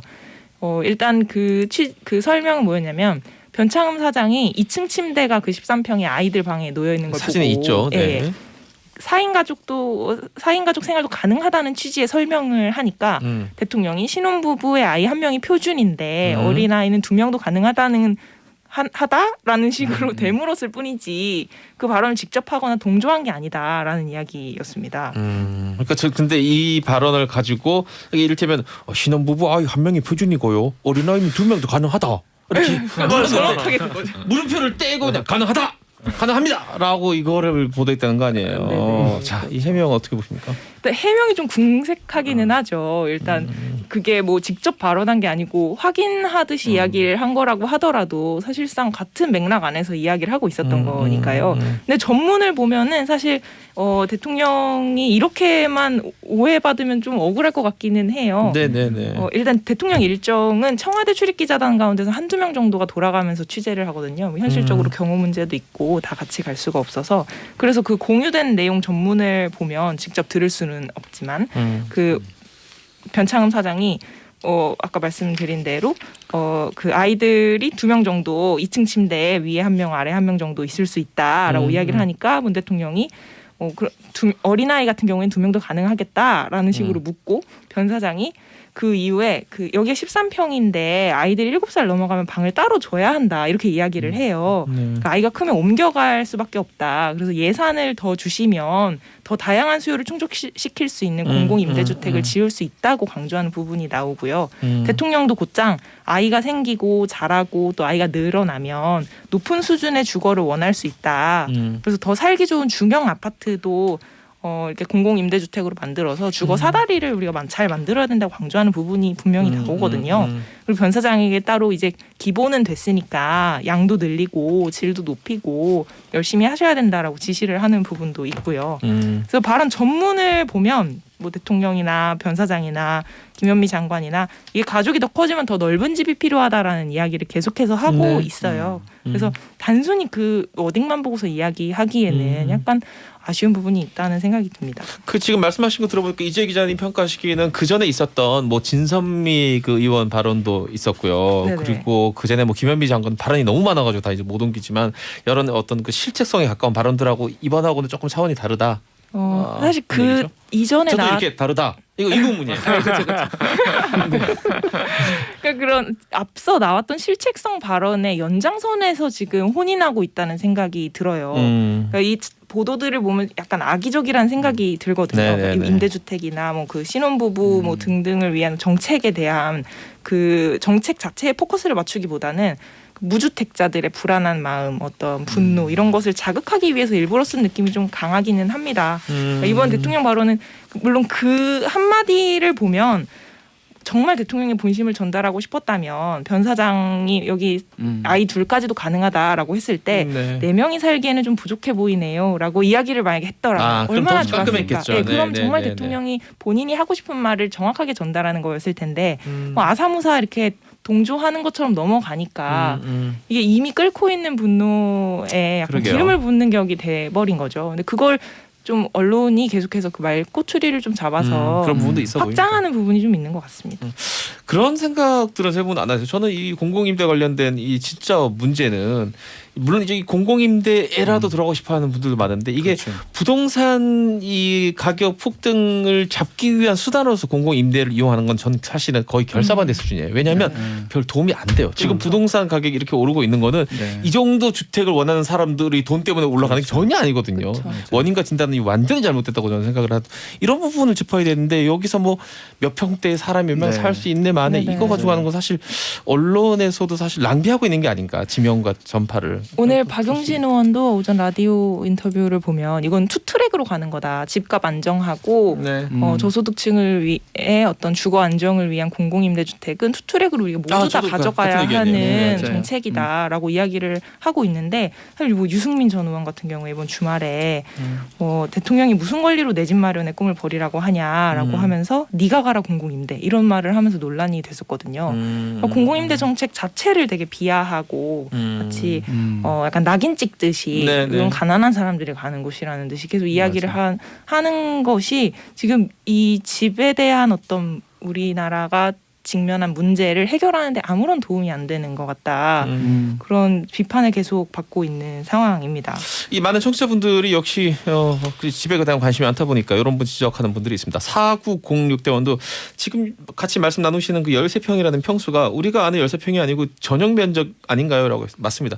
두 가지가 있죠. 공급 면적과 전용 면적이 있는데 공급 네. 면적이라고 하면 이제 같이 쓰는 어떤 시설들, 네. 복도, 뭐 엘리베이터, 공용 뭐 저쪽 이런 거 다 포함한 면적이고 이거 전용 면적이라고 하면 우리가 보통 말하는 이 아파트 평수로 치면 옛날 단위지만은 한 20평 정도 네. 이렇게 네, 생각하시면 네. 이제 무난할 것 같습니다. 한 1분 남았는데 방 기자님 의견 좀 한번 들어볼까요? 네. 여기 이제 그 13평이라는 게 그 4인 가구 최저 주거 기준이에요. 네, 이게 뭐 법적으로 이제 허용된 그 최소한의 그 평수인데 사실 이거를 보고 아마 문 대통령도 이게 잘 됐다 이걸로 많이 공급하자 이런 취지가 아니라 네, 아마 네. 여기서도 그냥 사람이 살만하다 그런 취지로 얘기하셨던 것 같고 약간 하나 더 아쉬웠던 부분은 문 대통령이었다면 우리가 기대했던 문 대통령이었다면 그래도 이제는 최저 주거 기준 그 평수를 좀 더 넓히는 게 맞지 않겠냐라고 한마디 더 해주셨다면 더욱더 더 좋아했을 것 같아요. 저 개인적으로. 지금 그 말씀해 주셔서 고맙습니다. 네. 저도 네. 그런 비슷한 생각을 네. 하고 있기 때문에 자 오늘 여기까지 들을까요? 세 분 모두 고맙습니다. 감사합니다. 감사합니다. 이재기 시사특공대 광고 듣고 4부 작전 펼치러 다시 돌아옵니다. 잠시만요. 이제 시사 특공대 이제 시사 특공대 이제 시사 특공대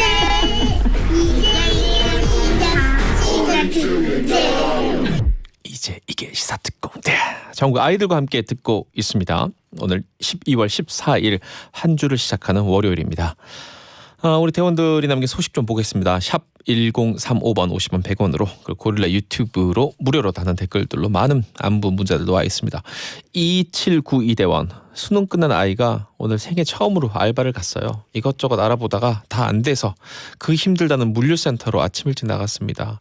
돈만 있으면 그냥 쓰지 못해 안달냈던 아이인데 코로나 확산으로 내보내기 불안하면서도 이번 기회에 많은 사람들이 그 돈을 벌기 위해 얼마나 고생하는지 깨닫길 바라는 마음으로 가보라고 했어요. 무사히 잘 마치고 왔으면 좋겠어요.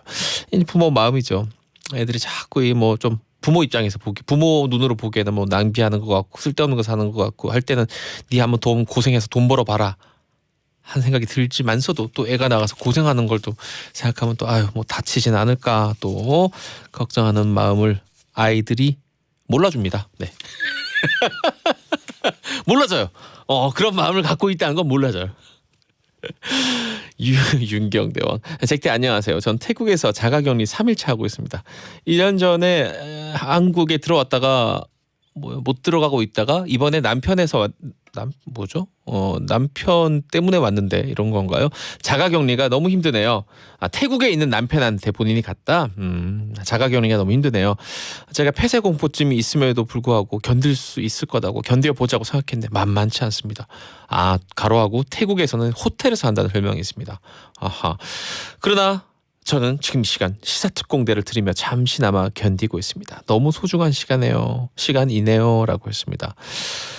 그러면서 한 줄 혹시 한국에 혼자 있는 우리 딸아이에게 커피 쿠폰 하나 보내주시면 감사할게요. 염치 없지만 이라고 했습니다. 이게 부모 마음이라는 거예요. 이것이 바로 지금 이 태국에 있는 먼 타국 땅에서 호텔에서 자가격리를 본인이 당하고 있으면서도 한국에 혼자 있는 딸아이가 신경 쓰고 사실 딸은 지금 살판 났을 수도 있거든요. 그런데도 걱정이 되는 거야. 어머님 그 마음 제가 잘 압니다. 우리 유윤경 어머님께 보내드리죠. 가비가 많아. 그렇습니다. 밖에서 우리 유병민 기자 잠시 광고 듣고 있다가 만나볼 건데 아내분께서 승무원분으로 알고 있는데 그 와이프 비행 갈 날만 기다리고 있다면서 나에게도 자유를 달라. 아내분이 이거 안 듣고 있겠죠? 자 6559 대원입니다. 잭디 남편이 갱년기를 심하게 앓고 있어요. 이 나이 든 남편 집에 있는 게 사춘기 아이 키우는 것보다 더 힘드네요. 제게 팁 좀 주세요. 부디요. 커피 쿠폰 따위는 안 줘도 돼요. 야 이게 답이 있나요? 요거는 제가 조금 답변을 미루고 있습니다. 저도 이제 그 40대 이제 뭐 내년 지나면 47입니다만 뭐 갱년기가 몇 년 있으면 오겠죠? 그때 답해 드릴게요. 광고 듣고 우리 연예계 소식 그리고 스포츠 이야기 해봅니다. 이제 이게 시사특공대예요.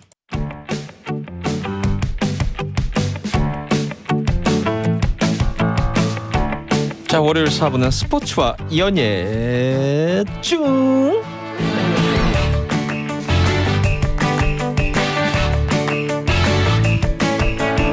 네, 주말 사이 뜨거웠던 스포츠 이야기 그리고 연예 뉴스 다루는 시간입니다. SBS 펀2의 강경윤 기자 나와 있습니다. 안녕하세요. 네, 안녕하세요. 첫눈 같은 여자 SBS 연예뉴스 와, 강경 오늘 기자입니다. 좀 세다. 첫눈 같은 여자. 네. 어떤 의미죠? 첫눈 같다는 것은? 처음 왔다는 거죠. 첫눈하면 설레임 아닙니까? 설렘이죠. 네. 가장 마지막으로 설레본 게 언제예요? 알겠습니다. 어제 네. 치킨이 도착하기 전에 약간 설렜네요. 치킨 도착하기 전에. 자, 기대되는데요. SBS 스포츠 기자입니다. 유병민 기자 나와 있습니다. 네, 안녕하세요. 아내를 사랑하고 가정을 사랑하는 유병민 기자입니다. 아까는 뭐 아내 빨리 비행 갔으면 좋겠다 그러더니. 아닙니다. 안 갔으면 좋겠네요. 특히 항공업계 종사하시는 배우자를 둔 많은 분들이 네. 이번에 왜 이렇게 오래 쉬어 하는 분들이 많이 있더라고요. 네, 저희 와이프도 살면서 이렇게 오래 쉰 적이 처음이에요. 하긴 또 거기 좀 특수한 상황이니까 거의 3년 가까이 쉬고 있어서 코로나 바이러스 빨리 좀 때문에. 진정돼서 좀 일도 하고 본인 그랬으면 좀 하고 싶은 좋겠습니다. 것 좀 했으면 좋겠습니다. 저도 그랬으면 좋겠어. 많은 또 항공업계 종사자분들 또 응원합니다. 네, 여러모로 힘내시길 힘드신 바랍니다. 분들이 많습니다. 참 쓸쓸하면서도 또 쉽게 참 이 슬픔을 애도하지 못한 상황이기도 합니다. 김기덕 감독 네. 이 세상을 떠난 이야기 강 기자님부터 들어보겠습니다. 네, 지난 11일 새벽 라트비아의 한 병원에서 코로나19가 악화돼 숨졌다고 발트 지역 언론이 보도를 했는데요. 일단 김기덕 감독이 사망을 한 것은 이제 공식적으로 확인이 되었고요. 근데 정말 이게 어떻게 이렇게 뒤늦게 알려지게 되었나 보니까 이쪽으로 이주해서 지내려고 하다가 주변 사람들이랑도 연락이 끊기게 지난 5일이라고 해요. 네. 근데 수소문을 해보니까 한 병원에서 혼자 숨진 사실이 확인이 되었다 이렇게 알려졌고요. 평소에 신부전증을 좀 알아왔다고 해요. 그래서 네. 이게 코로나19가 겹치면서 아마 치명적인 상황에 이르게 된 것 같다라고 추정이 되고 있습니다. 김기덕 감독의 유족 측은요, 일단은 코로나19 때문에 현지에 가는 게 좀 어렵기 때문에 네. 일단 대사관에 장례 절차를 맡기고 싶다 해서 화장을 한 이후에 국내로 유고를 아마 유고를 가지고 와서 아마 여기서 장례 절차를 할 것으로 보입니다. 참 너무 생소한 나라 일단 나라가 일본이나 예, 미국만 그렇죠. 해도 뭐 맞아요. 워낙 교포들도 많이 살고 이렇게 좀 덜 뭐라 어떤 감정인가요? 좀 덜 쓸쓸한 느낌인데 이 나라 이름이 너무 생소해서 맞아요. 여기가 뭐 라트비아라. 그 찾아보니까 인구가 한 200만 명 정도밖에 안 돼요. 굉장히 작은 곳이더라고요. 작은 그러게요. 국가더라고요. 근데 여기에서 이제 휴양 도시 유르말라라는 곳에서 김기덕 감독이 저택을 구입을 하고 이곳에서 영주권도 획득할 계획이었다고 합니다. 이 러시아권에서는 이제 김기덕 감독에 대한 인기가 굉장히 높았거든요. 그래서 많은 영화인들도 친한 영화인들도 있었기 때문에 아마 여생을 이쪽에서 보내면서 영화 활동을 하려고 준비를 했던 것으로 보입니다. 자, 이 감독으로서 얘기 좀 해볼게요. 네. 이 김기덕 감독하면 따라다니는 게 마치 네. 그 고시 삼관왕처럼 이 우리가 흔히 아는 세계 네. 3대 영화제에서 그래도 뭐 대상은 아니지만 네네. 다 상을 받았다 이런 그렇죠. 얘기가 있어요. 네, 본상을 받았죠. 먼저 2004년에는 사마리아로 베를린 국제영화제 은곰상을 수상했고요. 또 같은 해 빈집으로 또 베네치아 국제영화제 은사자상 그리고 아리랑으로 2011년 칸 영화제 주목할 만한 시선 부분 대상 또 피에타로는 2012년 베를린 국제영화제에서 황금사자상 최고상을 수상을 했죠. 근데 이제 김기덕 감독이 사실 30이 넘은 나이에 이제 뒤늦게 작품 활동을 시작을 했는데 그렇죠. 이 정도 예, 예. 성취는 사실 굉장히 뭐 세계적인 감독이라는 점은 부인할 수가 없는 것 같습니다. 그때 참 떠들썩했었는데 최근에 그 미투 네. 이 때문에 그 명성이 뭐 흐려졌다 정도가 아니라 그렇죠. 한 방에 그냥 네네. 사실 무너진 부분도 그렇죠. 있어요. 네, 지금 추모가 조심스러운 이유도 이것에 대해서 미투에 대한 부분이 굉장히 큰데요. 근데 2017년에 자신의 영화에 출연을 하고 있던 그 여배우를 이제 배드신을 강요하면서 폭행을 했다는 사실이 알려졌고 네. 이 폭행 혐의로 벌금 500만 원 약식 기소된 사실이 알려졌죠. 또한 자신이 연출한 이 영화의 그 배우들에게 성폭력을 했다라는 의혹이 계속해서 터져 나왔습니다. 당시 이 영화계의 미투 열풍과 더불으면서 김기덕 감독이 어떻게 보면은 미투의 가해자로서 지목이 됐고 네. 한국에선 더 이상 이제 활동을 할 수 없는 상황이 됐었죠. 그렇죠. 그래서 이주를 한 것인데 네, 이런 씁쓸한 결말을 맞게 되었습니다. 그래요. 뭐 이제 예술인으로서 대중예술인으로서 어떤 그 공과 사를 이 공과 과를 가려야 네. 할 부분인지 아니면은 그럴 필요도 없다라고 의견이 나뉘고 있는 것 같아요 대중들은. 네, 그렇죠? 그렇습니다. 그리고 영화계에서도 그런 반응이 나오고 있고요. 일단 뭐 그런 반응이 있더라고요. 이 성폭력에 대해서 사실 어떻게 보면은 지금 이 당사자가 없기 때문에 확인을 할 부분조차도 이제 없어지게 된 거잖아요. 그런 면에서 이번이 더 씁쓸한 일이다. 네. 그렇게 받아들여지고 있는 것 같습니다. 알겠습니다. 자, 뭐 이제 스포츠 이야기 또 하나 해보죠. 네. 어제 좀 시간대가 좋았어요 간만에. 네네. 어제 밤에 네. 했던 경기. 하지만 저는 이제 아기를 재우냐고 아침에 봤습니다. 아하. 네네네. 네, 손흥민 선수가 어젯밤에 이제 그 크리스탈 팰리스와 리그 경기에서 시즌 4호 도움을 기록했습니다. 네. 아쉽게 골은 넣지 못해서 이 토트넘에서의 그 100호 골은 다음 기회로 하게 됐는데요. 그래도 워낙 뭐 좋은 경기력을 펼쳐가지고 경기 후에 최고의 선수인 킹 오브 더 매치에 선정이 됐고 또 이게 이번 경기에서 또 손흥민 선수의 그 도움을 받은 케인 선수의 골이 터지면서 둘이서 12번째 합작을 했거든요. 정말 영혼의 콤비라고 볼 수 있는 게 손흥민 선수가 이 중앙으로 파고 들면서 패스를 받고 들어가다가 살짝 톡 건네줬는데 그거를 케인 선수가 잡고 한번 드리블 치더니 정확한 슈팅으로 골키퍼 어깨 사이로 들어가는 멋진 슈팅으로 골을 넣었는데요. 하지만 좀 아쉬운 게 토트넘이 이걸 지키지 못하면서 무승부 1대1 무승부로 경기를 마무리한 게 좀 아쉽습니다. 댓글 보면 전 사실 어제 이거 직관으로 봤는데 네. 댓글 보니까 난리도 아니더라고요. 둘은 다음 생에는 꼭 결혼했으면 좋겠다. 이런 댓글 정말 많습니다. 네, 정말 둘이 이제 눈빛만 봐도 알 수 있는 눈빛을 안 봐도 서로 텔레파시가 통할 정도의 그런 호흡인 것 같고요. 그리고 두 선수가 이렇게 좋은 호흡 보이면서 토트넘의 공격을 이끌다 보니까 토트넘이 또 그때 다행히 리그 선두는 유지를 했습니다. 그래서 손흥민 잘하고 있는 게 더 빛이 나요, 그렇죠? 혼자 그렇죠. 잘하면 의미가 없는데. 그렇죠. 케인 선수가 있고 또 이제 베일 선수도 조금씩 경기력이 올라오면 이제 어느 정도 이제 전력이 되면은 충분히 셋 다 시너지가 날 것 같은데 여기 또 알리 선수가 좀 아직은 좀 폼이 가라앉아 있지만 올라오면 진짜 뭐 공격진에서 막강할 것 같고 대단히 좋은 게 토트넘이 지금 리그 선두를 달리면서 리버풀과 승점은 똑같지만 25점으로 네. 골득실에서 압도적으로 많습니다. 앞서 있습니다. 24골을 넣고 10골밖에 주지 않았어요. 플러스 14인데 이게 굉장히 좀 많이 앞서 있고 리그에서 최소 실점이거든요. 그러니까 무리뉴 감독이 추구하는 약간 걸어 잠그는 축구, 수비 위주의 역습 축구에서 이것도 효과를 보는데 여기서 공격력까지 완벽하다 보니까 좋다 보니까 이게 리그 선두를 달릴 수 있는 비결인 것 같고 무리뉴 감독이 두 번째 시즌 정도 때는 항상 모든 팀에서 거의 정점을 찍었거든요. 첫 시즌에서 팀을 만들고 네. 뭐 밀란에서도 그렇고 대단하네요, 맨유에서도 진짜. 그렇고 두 번째 시즌에서는 거의 다 재패를 합니다. 이게 올 시즌 가능하지 않을까라는 게 좀 좋은 느낌인 것 같습니다. 참, 우리 지금 댓글들도 케인을 귀화시켜라 한국으로 만들자. 뭐 서예한 노래가 눈빛만 봐도 알 수 있잖아. 네, 노래까지 불러주고 계십니다. 네. 손흥민 선수 앞서 우리 유병민 기자가 토트넘과의 재계약 얘기도 한번 이렇게 핫했다는 얘기가 아니라 네네. 이런 얘기가 오가고 있다고 이렇게 해줬는데 토트넘이 아니라 맨유에서 이 뭐 막 러브콜이 온다는 얘기가 또 들리더라고요.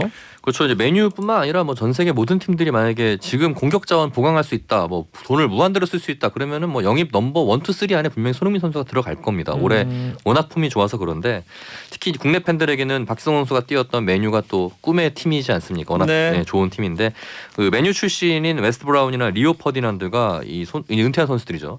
손흥민을 메뉴에서 데려갈 수 있다면 가장 첫 번째로 나는 손흥민을 데려갈 거다. 직선적이고 양발을 능수능란하게 쓴다고 리오 퍼디난드가 얘기를 했고요. 또 웨스트 브라운도 난 손흥민을 너무 좋아한다. 메뉴에 왔으면 좋겠다. 하면서 극찬을 했다고 합니다. 이 외에도 뭐 프랑스, 뭐 그리고 스페인, 뭐 독일 리그 이런 데서도 물론 독일 리그는 손흥민이 뛰었죠 옛날에. 네. 뭐 공격수 영입을 한다면 소니가 1순위다라는 여러 인터뷰를 볼 수 있습니다. 뭐 토트넘이 근데 사실 손흥민을 지금 놔줄 이유도 없고 놔줘서는 큰일 나잖아요. 손흥민 빠지면은. 그렇죠. 지금 일단 계약이 2023년까지가 돼 있는데 뭐 네. 축구는 계속 이 선수가 좋을 것 같으면 미리 계약을 더 네네, 연장할 수 다들 그렇게 있거든요. 하죠. 그래서 네. 손흥민 선수와 저 연장 계약을 할 수도 있고 지금 현재 주급도 거의 팀 내 최다인 약 3억 원, 20만 파운드. 일주일에 3억 원을 벌거든요. 네, 근데 저다 또 손흥민 선수도 토트넘 생활에 매우 만족하고 있는 게 네. 런던이잖아요. 네. 역시 또 문화와 예술과 또 상업의 중심지 런던에 살다 보니까 이 선수들이 한번 대도시 생활을 하게 되면 또 시골 가기 힘들거든요. 맞아요. 네, 그렇기 때문에 손흥민 선수 런던 생활에 만족하고 있어서 토트넘에서 좀 좋은 행복한 생활을 보내지 않을까 생각을 해봅니다. 야, 이제 맨날 그런 논란이 있었어요. 월클이냐, 월드 클래스냐 네. 아니냐라는 얘기가 있는데 이건 이제 정리되고 있는 거 아닙니까?